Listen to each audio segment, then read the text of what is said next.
Welcome to Two Birds, One Show on the BGSE Network at 10 p.m. Eastern every Thursday night. We are DeeTer and RicT, and we talk about Philly sports and craft beer. Welcome to Two Birds, One. Hey, how's it going out there? This is Two Birds, One Show. I'm DeeTer. That's my buddy Ricky. Yo. So, if you're new to the show, we talk about craft beer and Philly sports. So, yeah, if we'll start with the first beer, talk about that, talk about some sports, hit up our second beer, and then we'll hit on some more sports. So, what are you drinking tonight, Ricky?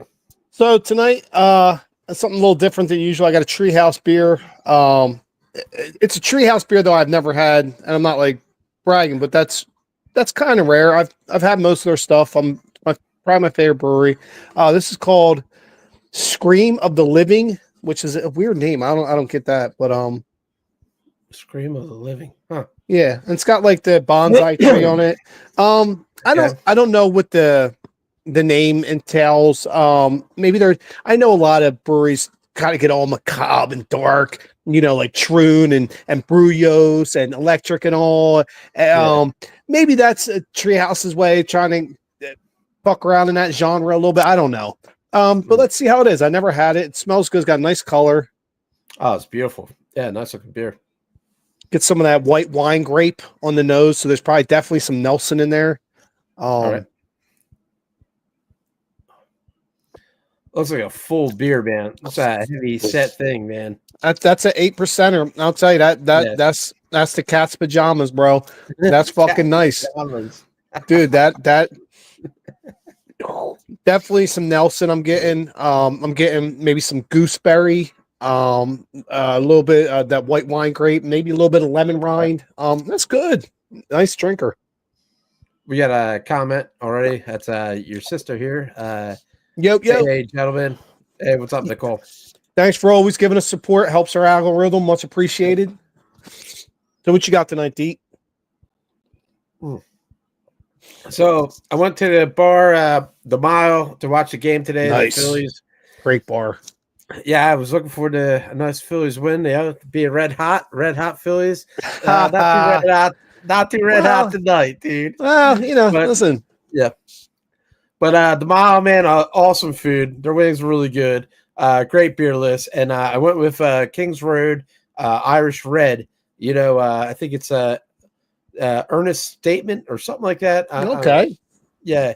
You got Kings a picture Road of it? I do not. But now. Oh, you're not. You're not drinking it now. Okay. Right now, I'm drinking Smithwick's. If you don't know, also pronounced Smittix. Smittix. So yeah, I'm on an Irish Red kick a little bit. Nice. Well, just in time for St. Patty's Day next year. I'm behind the curve. People. There you go. Yeah. Listen, I'm all about it. Nothing wrong with that. Listen, I got a Harps sitting in my fridge. I'm probably going to drink later as my coming in for a landing beer. But it's on the list everywhere. All the Irish Reds from being St. Patty's Day. And I was like, man, dude, Kingsford, they always make a good beer. And I was like, I gotta try their Irish Red, man. And it was awesome, dude. Their Irish Red was really good. And you know what? It's a great point. Shout out to Kings Road too. I got their winter warmer on right now. So talking about being behind the times, sometimes you don't get your kegs in on time because stuff doesn't move always. So I got their winter warmer, and I still have 2 St. Patty's Day beer. I got Swedesboro Irish 10th on, which is a really good red, and I have Slack Tides Patty Hole, and getting ready to get so. Sometimes it's just that's the way it goes in the beer world. Dude, well, I'm sitting at the Mile and I'm drinking craft beer, but everybody around me is drinking like Michelob Ultra, Coors Light, Miller Lite. I'm like, damn, dude, this is a craft beer bar, dude. Like, yikes. You can get that any other place, man. But whatever. Yeah. Hey, listen, whatever blows your skirt up. I don't judge. Whatever. Oh man. Yeah, the Mile's got like 30 taps on, man. They got some good beers there, man. It's a great spot, man. It really is. Yeah. Well, it's awesome to watch a game too, man, because there's TVs everywhere, man. Nice. Because like sometimes we get to the bar, the TV is like right in front of your face. You're like breaking your neck looking up to it. The Mile, it has like every corner has like a TV or whatnot. So it's sweet. That's cool. And speaking of games, I just watched Florida beat Auburn in the Final Four, which is huge because it's down to the Final Four. I have actually Florida beating Houston in the championship game on Monday night. Now Houston's playing right now against Duke, so if they win, hope, and they play against Florida on Monday, and Florida wins, I might have a chance of winning our bracket. So fingers crossed. Duke's good doing luck is pretty with well, me right? and my family all the time, so it's going to stay that way. What? Yeah, I heard Duke's doing pretty well, man. Like that's They're one of the last 3 teams remaining. They're playing Houston right now. Listen, I'm nervous about this. There's a really good chance that Duke wins this fucking game and the whole thing. Yeah. I'm hoping for Florida beating Houston so I can win my bracket and get some extra money for groceries. I hear you, brother. I hear you. So yeah. I don't follow too much basketball, not college-wise. I try to follow the Sixers, but this year's just been like a dumpster fire. Yeah, this year is one of them tank it years, and at least they're losing these games late in the season, which is smart.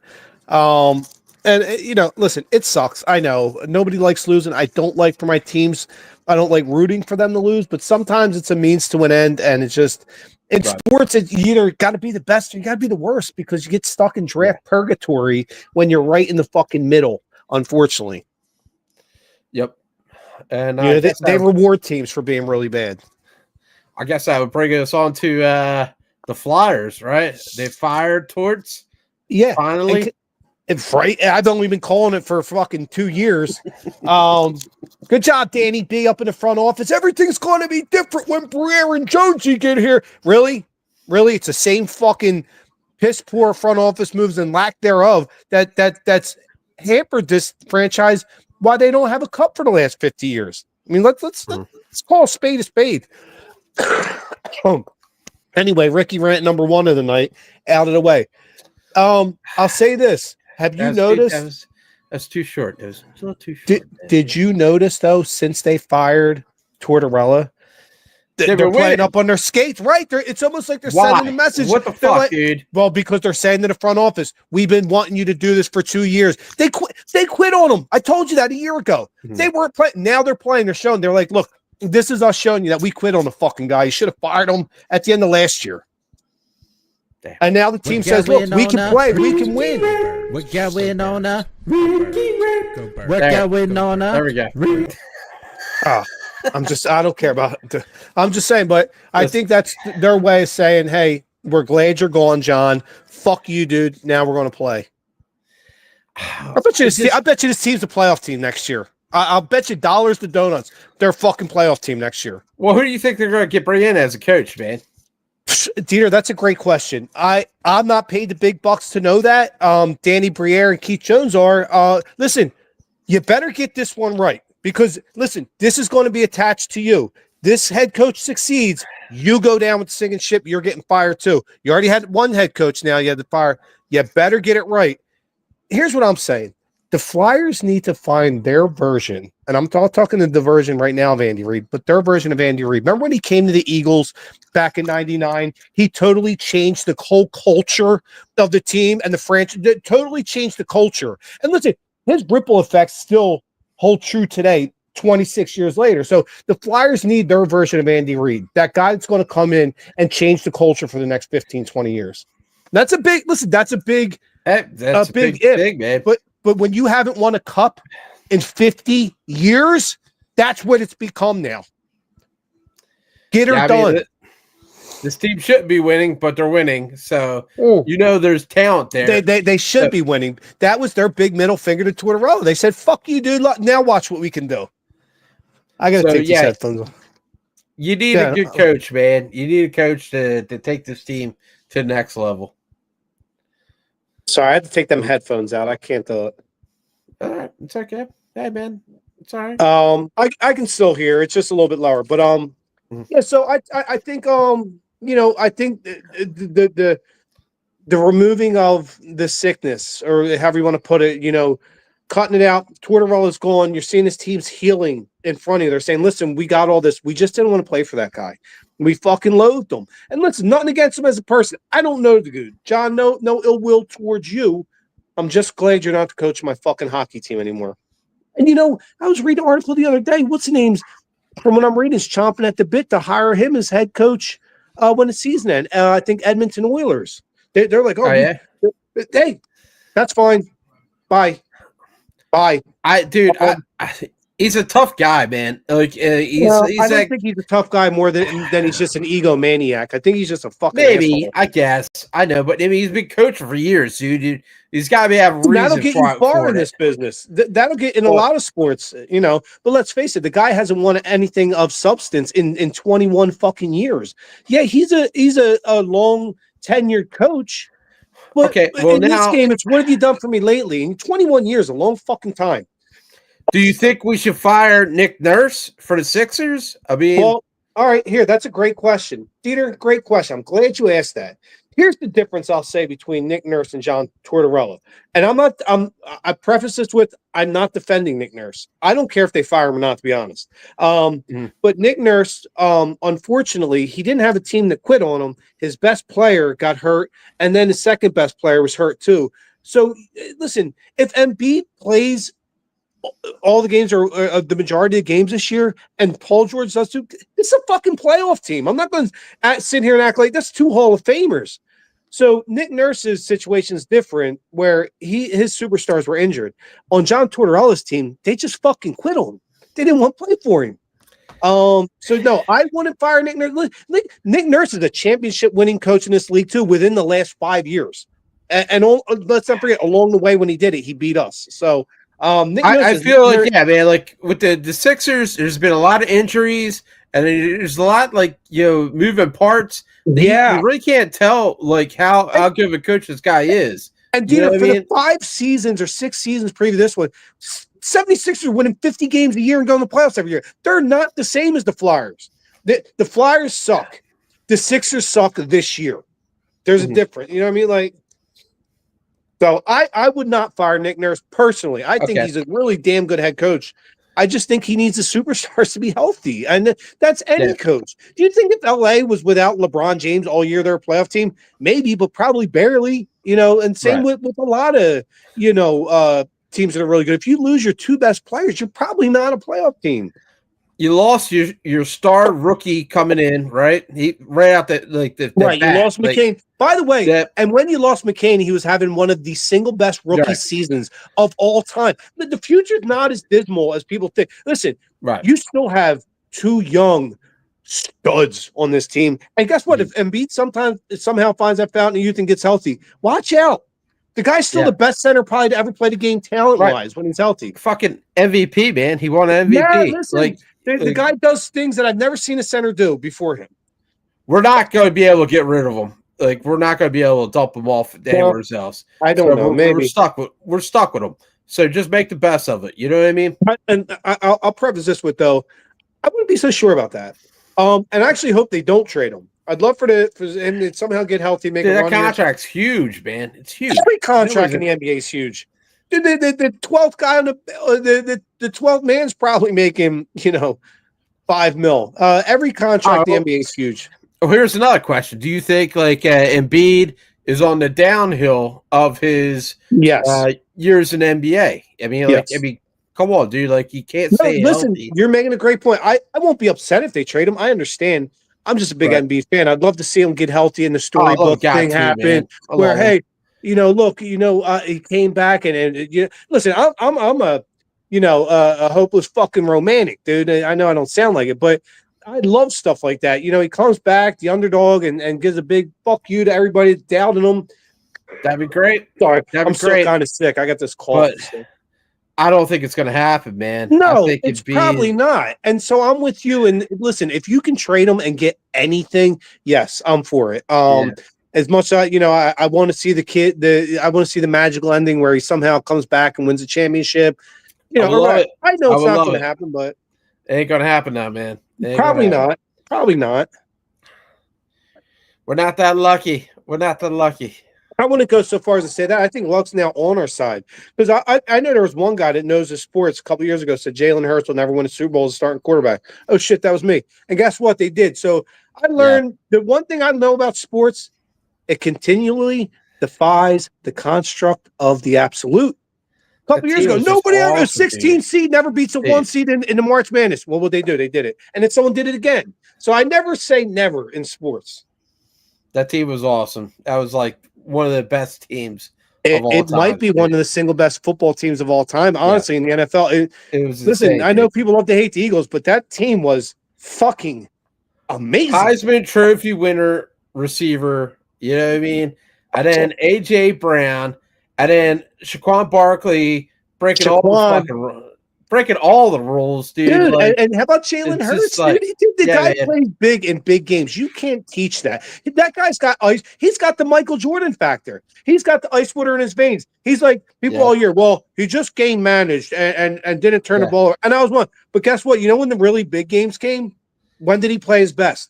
You can't teach that. Only certain athletes had that. The Michaels, the Kobes, you know what I mean? The Larry Birds. There's not too many. Can't teach that. There's not too many quarterbacks. There's not too many quarterbacks who could like fumble the ball and then turn around and like redeem themselves. You know what I mean? Like that dude, like you said, he's ice water in the veins, man. Yeah, he's under pressure, man. He's a stone cold killer, and that's not an insult. When it comes to sports, that's the highest compliment I could pay you. The kid is a stone cold killer. He's got ice water in his veins. He's there for one thing: to win. And if you get in his way, he's going through you. Right. Let's not forget. People tend to forget 2 years ago when the Eagles were in the Super Bowl against that same Chiefs team, when that Chiefs team were at its height. If you look back at the numbers that Jalen Hurts had in that game, that might be the single best game a quarterback's ever played in the playoffs in NFL history. And that's not even exaggeration. We got a comment. Greg, hey, what's up? What's up, Yo, Greg? big dog. Buddy? What's going on, big cat? Hey, and I want to send a shout out to a few people that looked at, I'm not going to sentimental, but I missed a few days at work this week. I caught the bug that was going around. And man, a shout out to, Mike Rozier and a whole bunch of people that went and checked on me and just, much props, man. Good looking out. I appreciate every one of it. Good, all the texts and calls. That's awesome. Hey, sis, you too. Everybody. So much appreciated. All right. I can't believe I'm almost done this beer. We're only fucking 19 minutes in. Yeah, we talked about all the sports. I don't know where we're going to go from here. Oh, damn. Well, actually, I do. I want to bring up the Phillies because I know me and you joked before the show. You're breaking my balls a little bit because you text me like, "Yo, should we put the headline in the show?" I said, "Phillies are red hot." And the I didn't want to use it so soon. I know, I didn't want to use the Phillies. I thought it was cool because the Phillies wear red. And listen, they were red hot. Remember, they were 6-1 and just beat the world champion Dodgers last night, and that was their 5th win in a row. I mean, they technically they were red hot. They'll probably win. This team's going. They're the Eagles of Major League Baseball this year. Nicole says, "Much love, Rick." Big day. But yeah, it was a good game, man. It was close. Yeah, we get blown out. Great team. It's you lost by 2 runs to the defending world champions after we beat them last. After we just beat them last night. I'm not going to hang my head. This is baseball. Yeah, and actually look at the Phillies' record against the Dodgers over the last season and going in this year.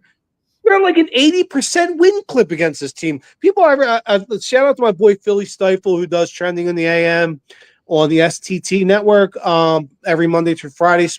Great show. But man, I see so many people talking like negative about the Phils, and I'm like, I don't get it. Like, this is a really good fucking team. What is that? What am I seeing? That maybe we just have to win it all to shut everybody up. You've been in the playoffs the last 3 years, right? Like Christ, we went to the World Series. Before this year, when the Eagles just won Super Bowl 2 months ago, in the last same 3 years, what did the Eagles do in the Super Bowl or in the playoffs? Eagles went to the playoffs.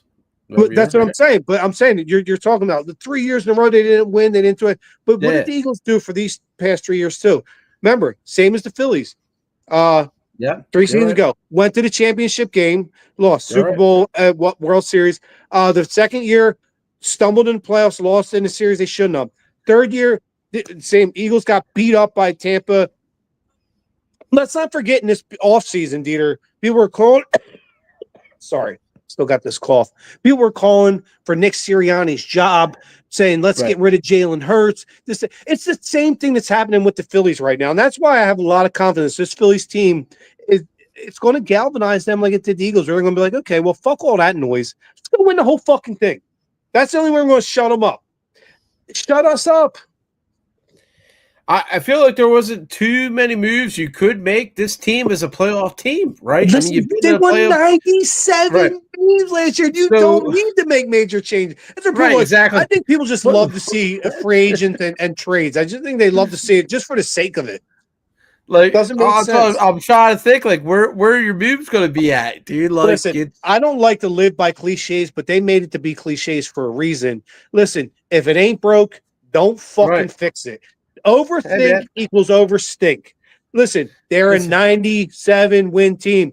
This team's really fucking good, everybody. Right. They're not just good, they're really fucking good. Just get hot. They're going to do what the Eagles did this past. They're going to do what the Eagles did this past year. I hope the whole so, fucking thing. I hope so, dude. I hope they finish it. Finish this story like Cody Rhodes. Peter, I've been saying this for about 5.5, 6 months. There's going to be 2 parades in Philadelphia this year. I'm speaking it into existence. Watch. Bank it. Oh, man. All right. Yeah. You still drinking that Smitty's? I am. Yeah. I gotta go. What's in your fridge? Time for another beer. Time for the percolator. Time for some action. Just a fraction of faction. I got the clearance to run interference into your satellite. You're shining a battle light. You guys got you now, but y'all know when I get you right. Hey, that's a little Cypress Hill I was rapping for everybody. How many podcasts can you rap and hear some Cypress Hill rap by some old white dude? What you have now. Boom. There you go. There it is. There it is, folks. There it is. And look at this refrigerator. Oh, my God. Dude, I'm going to tell you what. I'm going to tell you what you left me. Actually, geez, fuck. I end up getting myself in a pickle here because I'm like, what the fuck will I choose? Fucking, there's a lot of good shit. I think I'm going to go with this one. For you people who are new to the show, I started a little early. Phillies games was at like 4 o'clock-ish. So I had a few beers early. You don't owe an apology to anybody watching. They're all fuck-ups like we are. They're like, good, nice. I would have went out too. Hey, listen, our audience definitely appreciates a good high. Dude, I'm so looking forward to sitting at the bar watching a Phillies game. You know what I mean? That's one of the best things in the world, dude. It's one of the best, dude. I can't explain it. It's just so great. Let me tell you this. Just because I'm filibustering, I'm filling time, not a ton of sports, but these are the best shows. So speaking of sitting at a bar, watching a Phillies game being the best, the first championship I ever saw in my lifetime was sitting at a bar watching a Phillies game. It was 2008. I still remember I was living down in Mays Landing at the time, and my then roommate had gone to the game before and went in McFadden's at the ballpark and then snuck into the game because you could get into McFadden's. I'm like, wow. So it came up, it was game 5, and he's saying to me, he's like, let's go try it again. So I'm like, all right, I've never been to a World Series game. I'm like, this, let's go do it. So me, my ex-roommate, Matt, and a girl I used to work with, real cool chick named Kanani, Hawaiian chick. So we all go up to McFadden's in the ballpark to watch the Phillies. Remember, this was the game where they could win it all. Now, DeeTer, understand this, though, the magnitude of what I'm telling you, because think about it. I'm a fan of all 4 Philly sports. I watch all of them, every game. Well, I'm lying because I can't watch the Sixers and Flyers right now this year. But so I watch, now probably about 40 years watching all 4. Okay, so that's 160 seasons, give or take. Philly games with you, man, dude. I know. So that's 160 total seasons I've had watched at that point, and we hadn't won any. So I'm like, I didn't. So the Phillies, this was their chance to win a World Series and break my drought, break Philadelphia's drought. Remember the Eagles had just lost in the Super Bowl a few years before, and Flyers in '97 and the Sixers in '01. So it's like this city was starved for a championship. So I end up getting to the stadium in Game 5 when they could win the championship. It's almost like I'm watching a 30 for 30 about the Red Sox or something. I'm like, I'm going to be part of history. So, DeeTer, we end up going to the game. Only on Two Birds, One Show can we have this story, right? Dude, this will go down. This will go down as one of the greatest episodes of all time. They're going to use this clip in a movie. So me, Matt, and Kanani get to the stadium, and we go in McFadden's because we're going to try to sneak through the little barrier thing. How him and his buddy did it for Game 4. So we get there. Now, turns out we ain't getting through it. Maybe they got wind of the fucking thing, but that barrier was guarded. Fucking beefy, man, dude. Right. I remember it, so the bottom line, we get to McFadden's. We're like, all right, fuck, we're not going to get in, but we're still in McFadden's, which is inside the stadium. Yeah, so we're still in the stadium. Dude, it's a great time. So when we win I've the World been Series to games tonight, and like walk out to go sit at McFadden's because it's so much better. Like I'd rather sit at a bar and watch the game than sit in the damn chairs. Well, all right, so we're in McFadden's, and I'm all hyped. I'm like, I'm going to see history. I'm going to be part of history. I'm going to be celebrating in the streets of Philadelphia. We just, won the championship. All right, now as you remember, people forget the weather that night fucking sucked. I mean, and it started. The skies opened up in like the late 5th or early 6th inning, and we have a lead. I'm like, we have a lead. I'm about to be here for the first World Championship in Philadelphia, and almost, what is it? Almost 40 years close to it. It was 1983 was the last time. So okay, whatever. I don't know the math. 35 years, 30 years. You're close. So it starts fucking. The sky opens up, and I'm like, "Fuck, dude." It's not going to happen. And we're waiting for the call, and they stop the game, and they're like, "Yeah, ladies and gentlemen, we're not going to finish the game tonight." And we're all thinking, what? How is this possible? It's the World Series. Only in Philly, the first one's the hardest to get just to get over that home. So it's like, oh, you're stopping the game. All right. So they stop the game. I think whatever day there's 2 champagne bottles right here on the shelf behind me. The night we won the National League title, go to the World Series, and the night we won the World Series. So, hold on. Oh, no, I'm knocking cans over. Oh, no. I'm knocking cans over. I'll go crazy. All right, so look. Can you read that?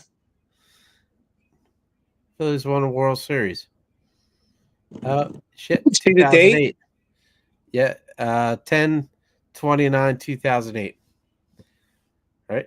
Yep. So this is a bottle of cheap, Martini and Rossi champagne. So I end up. So to finish the story, the game that got not canceled, but postponed halfway in. A few nights later, same people, Matt, Kanani, whoever, were like, well, we're not driving back to the fucking stadium. We know we can't get in through McFadden's. Let's just, I was like, all right, whatever. So I end up, I think Matt might have been bartending at, it was called Great American Pub and Grill in Mays Landing. It was across the street from our fucking condo. So I'm like, all right, we'll all go there. I think Hippie Brian was with us. Mm-hmm. So I was like, we'll go watch the last 3 innings there. And I said to Marty, the owner, I said, Marty, let me buy a bottle of some fucking cheap champagne. So I ended up getting this because I felt in my heart. I said, I know we're going to win it. Now it was still a close game. Anyway, long story short, Phillies, Brad Lidge, the amazing closeout, and Jeff Jenkins and Pat Burrell, big hits. Sorry, it's fucking cough. Yeah. So I'm on my second beer here, people. That was a good story, Ricky. Nosh, Rowaka, Nelson. Nosh is doing really good beer in New Jersey. Yeah. North Jersey. Twin Elephant, baby. Yep, Twin Elephant. Nice. And I'll tell you this, too. I think my gummy's kicking in. Yeah, no. Maybe. Yo, real. I was going to. Nope. I was going to tell a crazy story from the night of that Oh, fucking shit. Phillies game, man. But no, because I might go for public office someday. But yeah, Never know. needless to say, Yeah. when you were at McFadden's in that fucking place, the line was too fucking long to wait an hour and a half. Yeah, So dude. fuck that. Right. Get beer there was insane too, man. It was always fucking packed. Oh, It's like, I'm on my second beer too. And by the way, I love the name of this beer, and you'll get it when I say it too. okay. And I saw Al's Uncle Steve, who had this recently. I was going to hook him up. So this is from Deep Fried Beers. All right. It's called 877 Cash Now. Remember those commercials? JG Wentworth, 877 Cash Now. Oh shit, dude. Curb Your Enthusiasm had a whole episode about that, dude. Funny shit. Dude, Curb is a fucking great show, dude. Yeah. Larry David and Jerry Seinfeld are fucking hilarious people. 8765 now. So this is 877 Cash Now from Deep Fried Beers with Nelson, it says. Damn. Yeah, so that's a cool can. That's a cool can too, man. The whole fucking graphic. Oh my god, that beer looks amazing too. Jesus Christ, Ricky. Dude. You making my beers look like dog shit. Like this still look nowhere near as good as that. Damn. I'll say this though, they'll both have the same effect. So cheers to you, brother. Listen, I just told you later tonight when I get done, I go in and put on the headphones, listen to classic rock. I play online poker. I'll probably be drinking that Harp Lager I've been fucking saving because I know I'm getting a free badge on Untapped. Seriously, did you get one with the Smitties? Dude, I was so impressed with drinking the Irish Reds. I was like, man, this is actually a good damn beer, dude. Yeah, I don't drink that much. Yeah, like I love IPAs. Red ale. IPAs all day, man, but a good red ale, yeah, man. With that, amen, brother. You know what else? What other style of beer I feel like doesn't get enough love? I'm a huge fan of the brown ale. It's a great beer, great style, dude. Always so easy to drink, man. It's I don't know. I don't feel like that beer gets enough love, and also like an English pub ale. Like an English mild. They're like 3-4%, real light in the ass. It's for the fucking hooligans probably watching a game all day in the bar, for 3 hours. Like, let's make it 3 or 4% so you can drink fucking 9 of them. Well, my buddy Jeff, he's in Germany, and he's in the Kolsch town or whatever. Alone? And he said it's cool as hell, man. They just keep on bringing you beer. Yeah, and I know how that cold store works. Just put your glass over there and just keep come around refilling it. He said you have to put your coaster on top of your beer to stop it. That's crazy, man. Yeah, that's like one of them fucking Brazilian steakhouses. You know what I mean? You kind of turn the thing red or green and just keep bringing you shit. Keep going or no. Right? Those Germans don't fuck around, dude. Just especially not when it comes to fucking beer, dude. Yeah, it's pretty cool, man. I thought that was neat, man. Shout out to Jeff. Cool ass dude. Was that the intro that he read that we started with? No, I did I did miss my my fraternity brother, he's getting into like the voice announcing thing. So it's like, hey man, set me up with a voice intro. He did it was awesome. And then Jeff, he's like, I could do better. He does all these. I tell you what, I heard them both. They were both good, man. It was pretty good. I couldn't tell the difference. Yeah. Jeff does a lot of like video conferences and stuff like that, so he's good on the mic. Good for that. Good for him, man. Jeff's cool people, dude. He's one of the good guys. But yeah, I feel like a good show should have a video announcement. You know what I mean? Like back in the 80s, it's like, hey, this is a live broadcast of blah blah blah blah. It was always like if you had a good show, you needed a good intro to it. Yeah, why not? And listen, it's like Cheers, Night Court. Right. Listen, any good thing has a good intro. The Office, you know what I mean? So and we're gonna keep taking. It's going to listen. Oh, did you get the thing I sent you to with Tom Green when he was talking to Joe Rogan when podcasts were in its infancy? Yeah. Tom Green was one of the early ones, and you heard in the interview, and you see what Rogan's is now. I mean, it's worldwide. It's huge. It's the biggest podcast ever. But that's the thing. He was almost saying, the clip I sent you is like, what's cool about us is it's not the robots, that reading the same shit, the producer in your ear, stay to the line, be a robot, obey, consume. Right. Podcast is where you can get that same cool information, but guess what? People are also real. You know what I mean? It's not just some fucking producing your, don't say that. Don't go that. This is what we sound like. You get to see the real passion of people. And listen, people, there's not a whole entertainment team behind us. It's just being Rick. That's it. It's mostly just DeeTer. I don't know how to do any of the technological shit. For the last 3 weeks, I was wearing earphones because I thought I couldn't hear right. I take them out. I'm like, oh shit, I can hear fine. That's just to show you. So all the technology, that's all DeeTer, dude. I just come in here and don't shut the fuck up. You're just a talent. You're just a talent, brother. We all are, dude. Listen. It's like the Eagles team, dude. Shit, you know what I mean? Man, dude.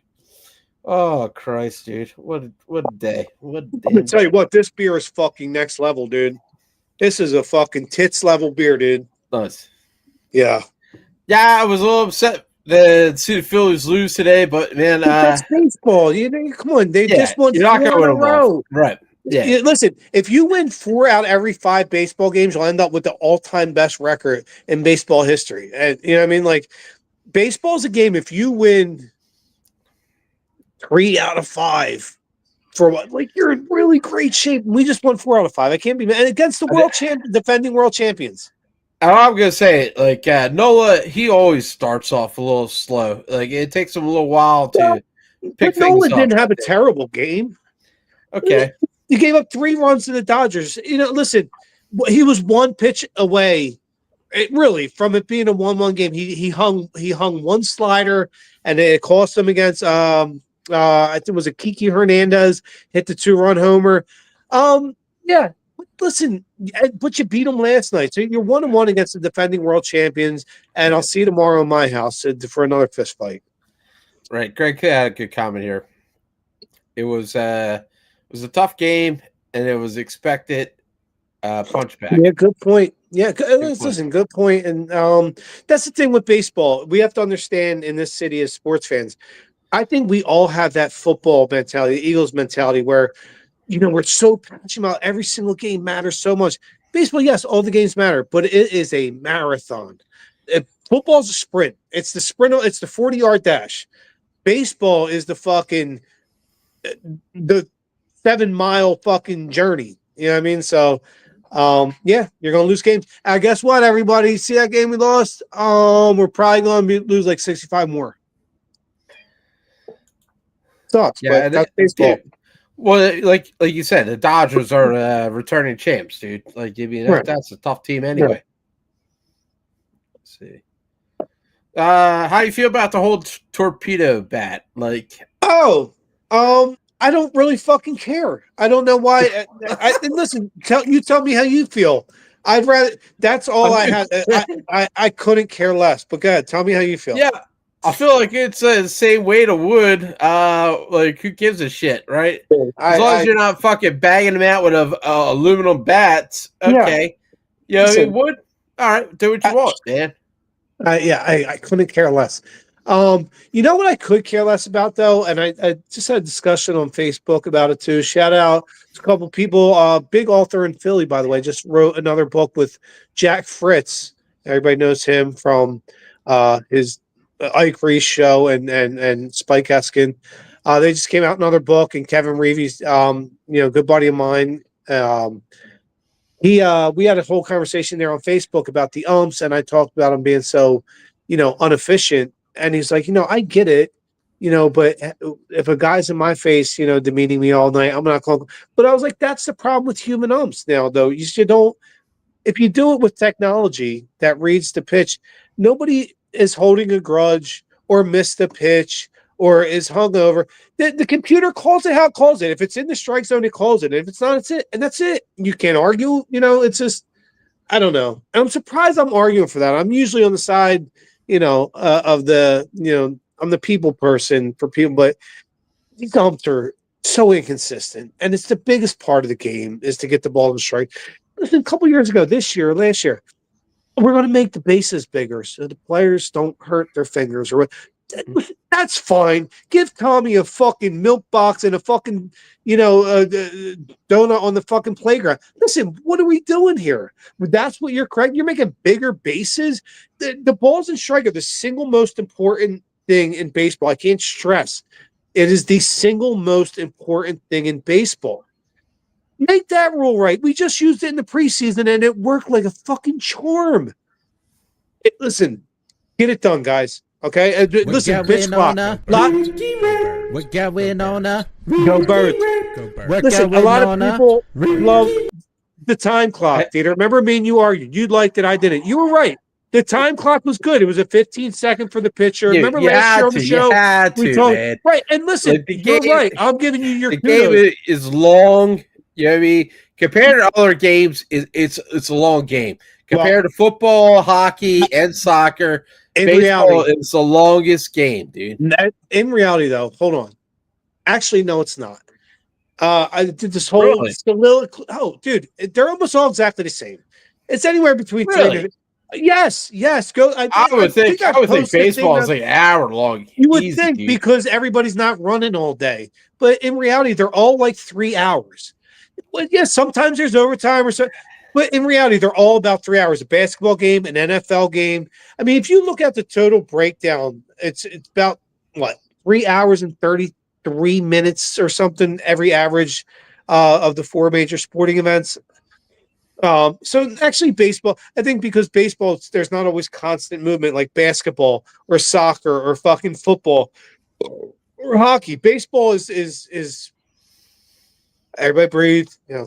It's a slower game. It's thinking man. It's chess. It's a thinking man's game, but they still get it done. Anyway, you were right last year. The pitch clock was the right thing to do. I didn't like it at first. I do now. But listen, see the technology they're using in tennis. That is like 99.98% accurate. You can use it here. We saw it in the preseason. It works fantastic. Bring it in. Keep the home plate umpires up there to call safer out. And people say, that's fine. All right. Yeah, I mean, let's get the calls right. Let's get the calls right. Some guys have a fucking ego. Some guys have a grudge they're holding against a player that argued with them 2 years ago. I'm not about like having people lose their jobs or anything like that. Well, no, but I mean, the technology is there, dude. You can still have a home plate umpire call safe or out or even other things. Who knows? There's all kind of maybe that something happens with with somebody getting hit by a pitch. But you still need people. But the technology is there, people. It's there. Like, why wouldn't you use that? And listen, balls and strikes, the single most important thing in baseball. Right. There's nothing. I like the pitch clock. Cool. Didn't need it per se, but it works. Bigger bases.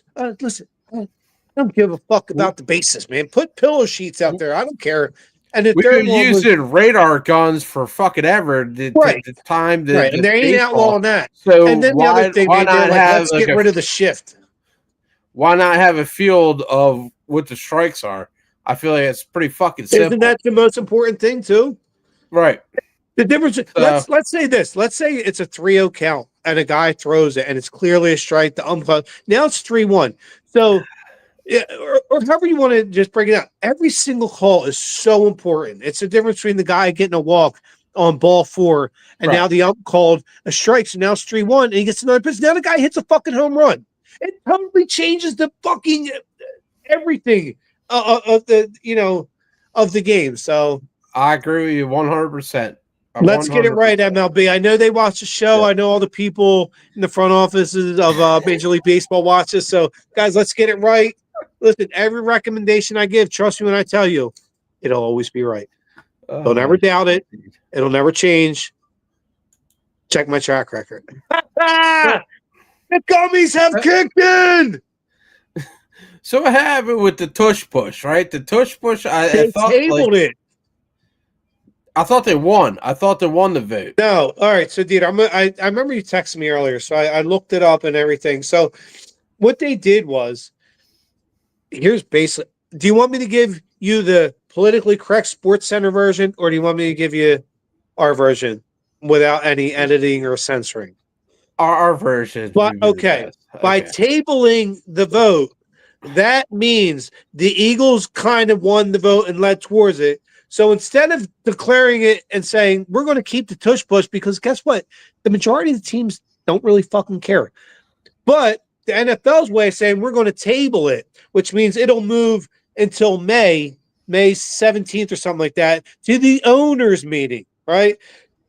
So this is where everybody does the politics behind the scenes before May 17th or whatever gets here and says, hey, no, vote against it. Now, oh, well, your buddy voted for this. So, then now becomes the whole fraternity thing. It's going to get denied. Everybody, I hate to tell you, the tush push is dead. They're going to outlaw it. That's what tabling it did. It basically said, yank in it. Okay. It doesn't make any sense, dude. It's just quarterback sneak. There's no fucking I know. Well, gimmicks. that's either I was going to say, you still have a quarterback that's squatting 700 pounds. You think we're still going to have a hard time getting 4th and 1? I don't think so. And how about this, guys? You think Nick Sirianni and that staff ain't creative as shit? Hey, guess who played rugby before they got to the NFL? Yeah, 6'8", 340-pound Jordan Mailata. They're going to put him in the fucking backfield or have him take the hike from under center. You don't think these Eagles are there thinking, okay, you want to play like that, motherfucker? Yeah. Okay, we're playing chess. Here, your move. Dude, bang, it motherfucker. Makes no sense, dude. Oh, you can't defend it. Oh, that's real bad. Well, but maybe you should learn it, right? Just learn it. I love the guys that came out and said, hey, if you don't like it, figure out the strategy to be. Hey, DeeTer, remember I was just talking a minute ago last year, the 3 things they changed in baseball, and one of them was they banned the shift. You remember the shift where the shortstop would move to second base? Remember, Ryan Howard lost 250 base hits probably in his career because of the fucking shift. So baseball banned it after last year. So you can no longer shift your players there. But here was my thing. You could have just learned how to be. You think Tony Gwynn would have cared about the shift? Or, you know what I mean? Or Rod Carew, guys that could hit the other way. Learn how to fucking hit the other way. But instead of this, and I don't mean to start trying, but I'm telling you, this fucking cancel culture. Well, we don't like it, so get rid of it. Karen's in there wants to get rid of it. I don't know why Karen's even watching sports. You don't even like it. After every hitter, all the players look at the card to see what the guy's good at next. You know what I mean? Like, that's it, man. Like, you play to what the guy is good at. And that's that's the same with push. Like, we don't like it. Doesn't make any sense. That's like the kid on the schoolyard that finally won. Like, I don't like you doing it. Then stop it.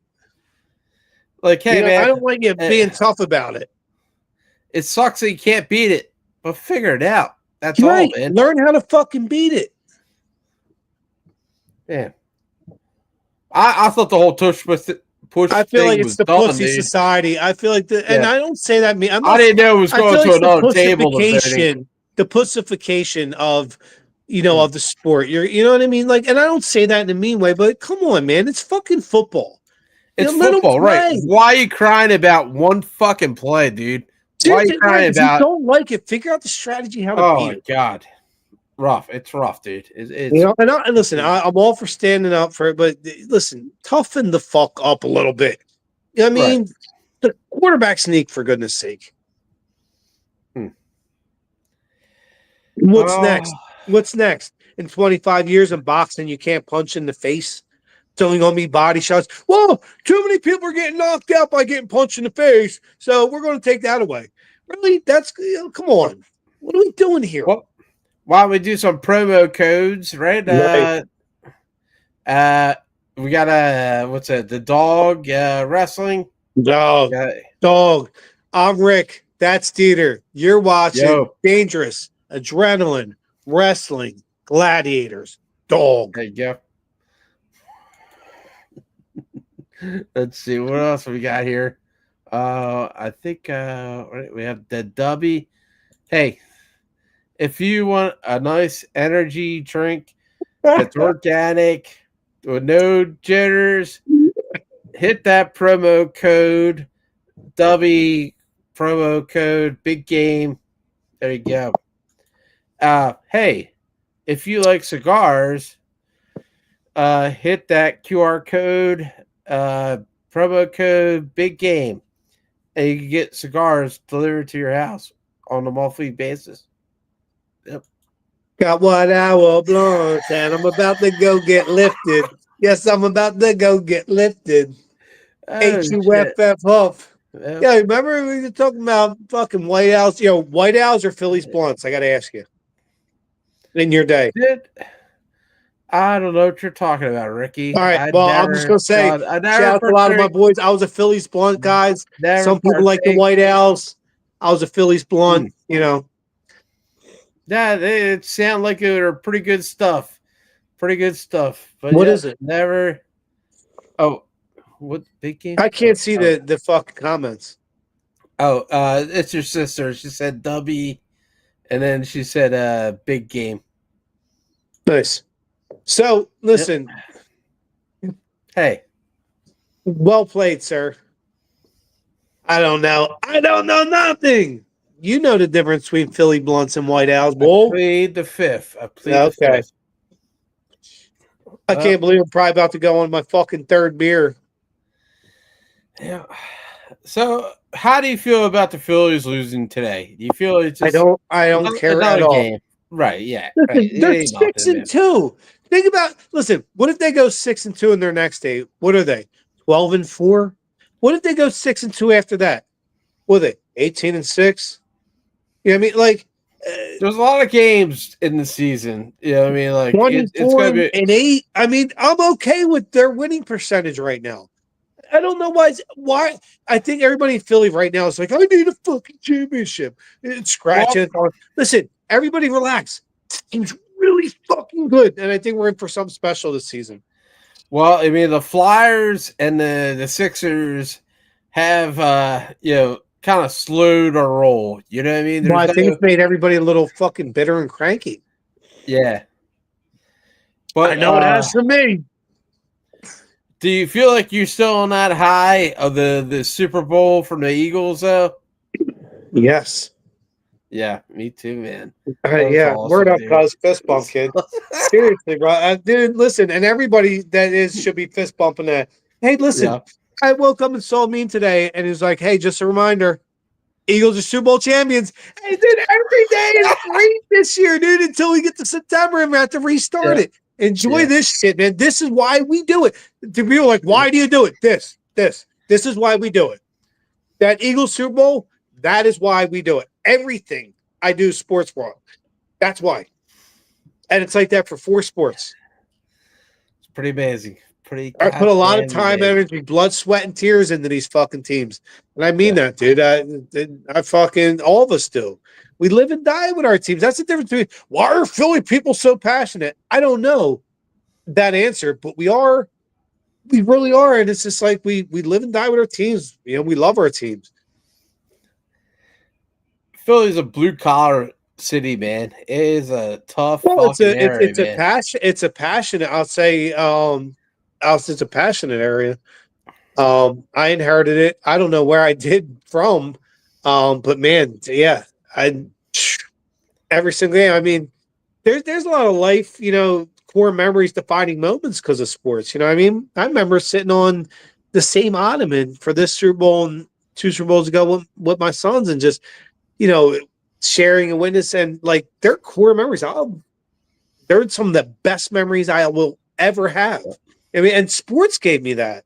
You know what I mean? So it's like, think about how many times you're with, different family or friends or whatever when you saw an amazing Philly fucking win. It's like they're snapshots of that moment. Like, so thank you, Philly sports, because and listen, it's not like we're rewarded a lot before. I mean, we're starting to now. It's only I feel like a flood of sports blessings are coming because of paying our dues. We got our dicks kicked in for 35 fucking years, dude. I mean, bad, dude. Hardcore bad times of terrible teams. So our time's coming.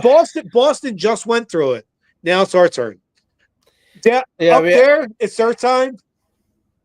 I watched Goonies the other night, dinner, and I thought about remember we beat the Patriots that one year, and I mean. That video, I was like, up here, it's our time. I'm like, don't stop, dude. Oh, shit. But yeah, I mean, Sixers, it's a bit rough. The Flyers, a bit rough. Yep. Man, I feel like the Eagles the and the Phillies, are both, Yeah, I mean, you can't get better. You can't ask for much more, man. Like I'm standing by my point. We're going to see 2 parades in Philadelphia in 2025. I've So. seen it. There's no doubt in my mind. Up there, that's their time. Down here, that's our time. We're Goonies, motherfucker. That's what Philadelphia fans are. We're the Goonies. Oh my god! And by the way, when are we going to get it? I feel like I hate fucking. Yeah, give me a Goonies sequel. We need it. 35 years, 40 years later. Because they're all still alive. Sean Astin, Data, fucking, I think Feldman's still alive. I think probably both chicks that went home, and Josh Brolin, we know, is alive. Make an extended Goonies while they're all still here. Please, I know Hollywood watches our show. I know we're huge around the world, but make it. I feel like don't do it. You see what they did with Ghostbusters, the Paul Rudd ones, the new ones? Yeah, I liked it. I thought it was really good. Fucking good. Yeah. Now, listen, I'm a huge Melissa McCarthy fan and all the crew and Kristen Wiig. I'm a huge fan. The ones they did, and I said, listen, I'm pro-woman, but listen, the Ghostbusters they didn't turn out great. I was like, oh, I was so disappointed because I love the fucking series. But then Paul Rudd came back, and there's 2 of them. They're both really good, man. They're both good, dude. Yeah. I'm gonna go for beer 3, dude. We're about that hour mark. Well, do I get up for beer 3? Yeah, I'm gonna do it. Fuck it. Yes. Fuck it. Let's go for beer 3. Yeah, listen, I figured it out, folks. LIVIN, dude. LIVIN. If you ain't living, you're dying. I'd rather be living. It's the start of the season. It's the start of the Philly season. Why not? Go get that other beer. Like, what are we doing here? What the fuck, dude? All the beers I have are like fucking 8.5%. Jeez. Good fucking 7% beer, dude.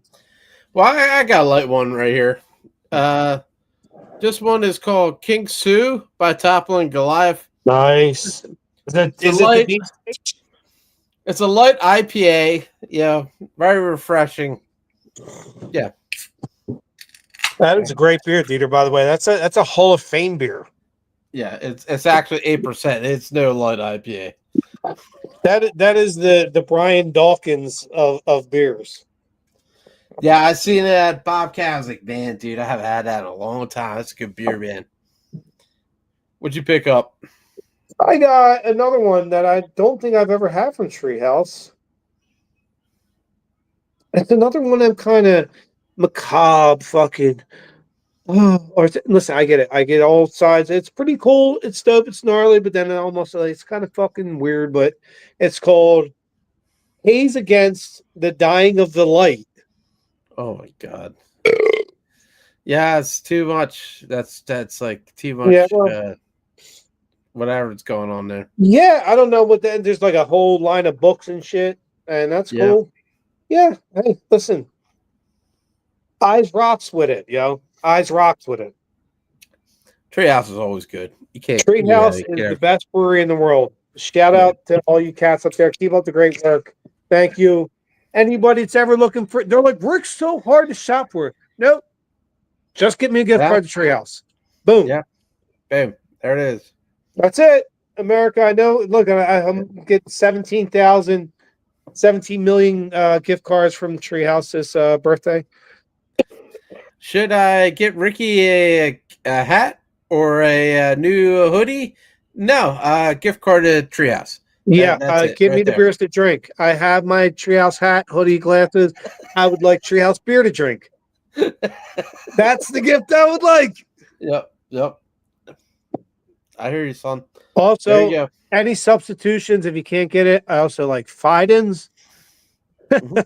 I like Monkish. I like fucking Troon. So Torpedo Bat. Is this something we should look into as a Phillies team? Like they already have it on their bats. And Bob was using it the other night. I mean, who cares? I mean, it's just like a different area where they put the density of the wood, right? I mean, like that's it. I guess. I don't know. It's just it's a different bat. Like, who cares? I mean, I don't know. Yankees are doing pretty good. I mean, I'm just saying, should we look into a DeeTer, the Phillies are doing pretty good too. That's true. That's true. Yeah. All right. Okay. So, pretty bad.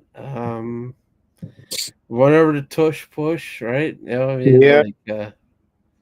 Shit. Well, I think that's probably going to call tonight. This beer is pretty fucking good. Haze against the Dying of the Light. Boom. Treehouse. Nice. Beautiful looking can. Hey, everybody out there. Junkyard Dog. Have a good night. Check us out next week, love. Thursday, 10 p.m. on the BGSE Network. Peace.